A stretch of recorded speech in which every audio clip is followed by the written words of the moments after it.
कि अधिक मास जो है वो कहा जाता है कि 3 साल में एक बार आता है, तो ऐसा क्यों है?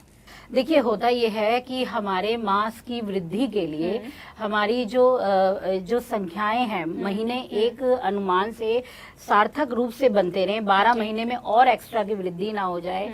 जैसे हम लीप ईयर बनाते हैं ना इंग्लिश में, उसी तरह हिंदी में हमारे अधिक मास की गणना हुई। कि इस दौरान संक्रांतियां बढ़ जाती हैं, अमावस्या की वृद्धि हो जाती है। तो हमारे मंथ का वृद्धि ना हो, क्योंकि चंद्रमा और सूर्य की गति का अंतर रहता है। सौर मास और जब हम चंद्र मास की बात करते हैं तो बदलाव लिए होते हैं, एक की अधिकता है, एक में कमी है। तो दोनों का समायोजन करने के लिए ही अधिक मास का प्रयोजन किया गया और ये समक्ष रखा गया। तो इसी वजह से इस मास में त्योहार वृद्धि दिखती है। एकादशियाँ इसकी जो होती हैं वो बहुत खास होती हैं। पुरुषोत्तम एकादशी इस समय पे आती है, इसका बहुत विशेष महत्व बन जाता है। और अधिक मास भगवान विष्णु की उपासना का मास है।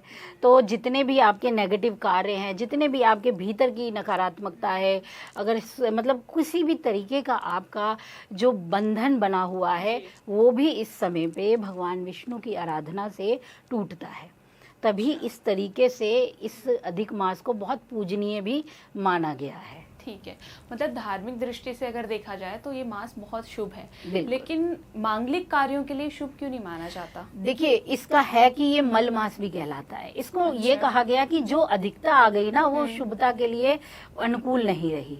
ठीक है, तो इस वजह से इस मास को शुभता की श्रेणी नहीं दी गई, कोई श्रेणी में रखा नहीं गया। हर माह का नाम दिया गया, इसको नाम नहीं दिया गया। जो कथाएं हमारे पास आती हैं, जब हम पढ़ते हैं, तो इसने प्रभु से प्रार्थना की कि मुझे तो सबने अस्वीकार कर दिया, मुझे कोई स्वीकार नहीं कर रहा है। तब प्रभु ने कहा कि कोई बात नहीं, चिंता मत करो, मांगलिक में तुम्हें कोई ना ले, लेकिन भक्ति में तुम श्रेष्ठ हो। यानी कि तुम्हारी जो भक्ति है, इस काल में जो भी भक्त परमात्मा का नाम लेंगे और दान कार्य करेंगे, पुण्य कार्य जितने भी किए जाएंगे इस कार्य में, इस मास में, वो सर्वश्रेष्ठ प्रभाव देंगे। आपकी आध्यात्मिक वृद्धि होगी, आपका मन और आपका जो कर्म है वो शुद्ध होता है। इसीलिए मांगलिक में तो हमारी गणनाओं के अनुसार इसे नहीं लिया गया, क्योंकि कई कारण बन जाते हैं। इसमें विस्तार से हम एक अलग कोशिश करेंगे कि बनाएं, क्योंकि छोटा नहीं है।